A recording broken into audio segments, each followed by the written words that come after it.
While the costumes worn by male superheroes can be defined by an overt sex appeal, those worn by their female counterparts border on the pornographic. Catwoman's costume is perhaps the most fetishistic of any female character. In the exhibition, Catwoman represents the paradoxical body, which reflects the alpha cat and omega kitten duality of her character. This duality is captured in the costume worn by Michelle Pfeiffer as Catwoman in the film Batman Returns, which co-opted the traditional iconography of the dominatrix, including whip, gloves, and high heels.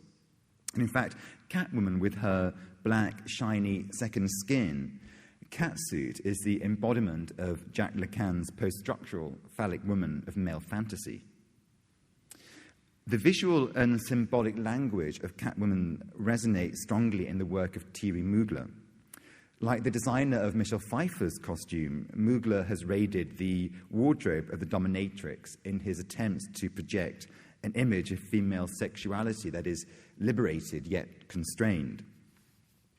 Other designers have borrowed elements from the world of fetish to evoke the radical split of conscience between good girl and bad girl that the character of Catwoman epitomizes. And here, Dolce & Gabbana make use of the harness bra, and here Mugler makes use of the corset. But what's interesting about fashion's co-option of these sexual cliches is the way it mutes their meanings and sanitizes their subtext. In much the same way as comic books, fashion presents elements of fetishistic sexuality stereotypically, undermining its subversive and sadomasochistic underpinnings. While presented blatantly, erotic energies like the feral nature of Catwoman are tamed, neutered, and ultimately domesticated.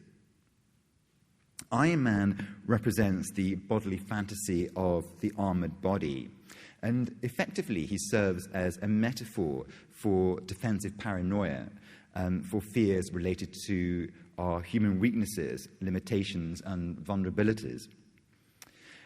He also acts as a metaphor for our social reality in which the distance between the body and technology is fast disappearing. And these metaphors find resonance in the work of many designers in the exhibition, including Mugler, Dolce & Gabbana, and Nicolas Ghesquière for Balenciaga. In their embrace of the spectacle of the armored body, these designers invoke a heightened, even exaggerated, awareness of the frailties of the flesh.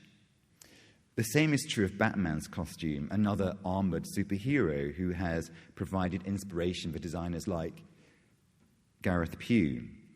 And their designs merge meat and metal, skin and chromium, to create a hybrid iconography of the body, as if poised in mid-transformation between human and machine. Bodies are presented simultaneously as rigid and plastic, armored and supple. But even subsumed in impenetrable materials, the body itself is never denied.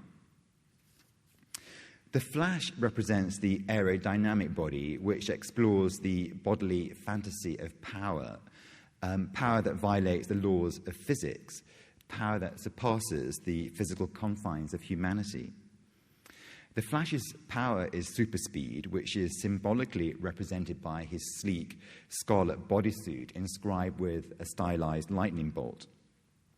And this theme in the show focuses on how the gap between fictional superheroes and real-life superheroes is diminishing due to advances in clothing technology, and it comes closest to reflecting the original concept of the exhibition.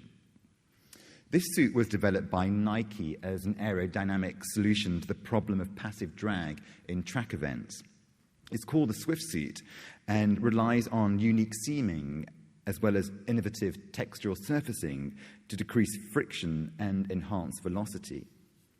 Speedo employed similar techniques to increase the speed of swimmers, and this suit is called the fast skin suit, and its surface is based on shark skin, whose dermal denticles direct the flow of water against the shark's body. The power of flight is also explored in the aerodynamic body, and this suit is designed by a company called Air Aerospace, and it expands the concept of skydiving into sky flying. It relies on a twin turbine-powered exoskeleton that allows its wearer to reach speeds of up to 200 miles an hour.